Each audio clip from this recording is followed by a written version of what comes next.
pa rin sa guilty, or feeling nyo kayo si frontman na alam niyo na yung totoo, pero patuloy pa rin kayo nagkakasala. Di ba? Or kayo yung mga bagong player na naghahanap pa rin ng pag-asa.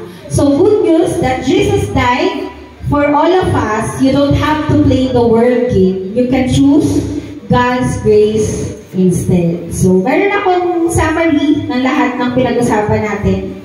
Dalawa yan, Squid Game and yung Romans 5:8. So, sa Squid Game, survival of the fittest. Ano sa Tagalog yan? Yung pinaka-fittest.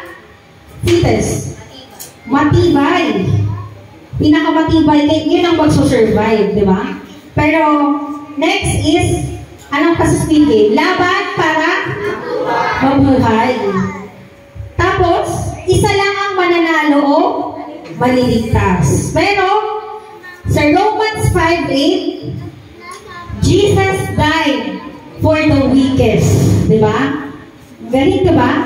Yung survival of the fittest sa Squid Game, sa God's grace, si Lord, namatay siya para sa pinakamahina.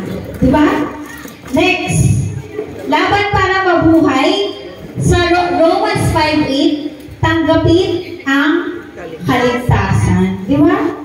Next, isa lang ang mananalo o maliligtas. Sa Romans 5:8, lahat pwede maligtas. Amen. So, last, teka lang, tingnan natin ito. Squid Game symbol. Squid Game, diba? So, sa Squid Game, yung lowest ranked players treated as disposable, 0.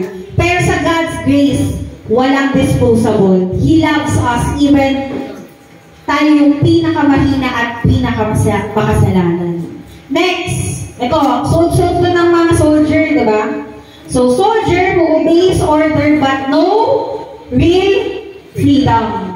Sa God's grace, we are not slaves to sin. Jesus sets us free. Amen? Next, ito, suot ko ng mga matataas, di ba? So, the elite with more control still trapped in the system. By God's grace, earthly power means nothing. True security is found only in Jesus Christ. Amen ba? Amen. So, yun. Ayan ang ating message for today. So, baka may dagdag sa lamami.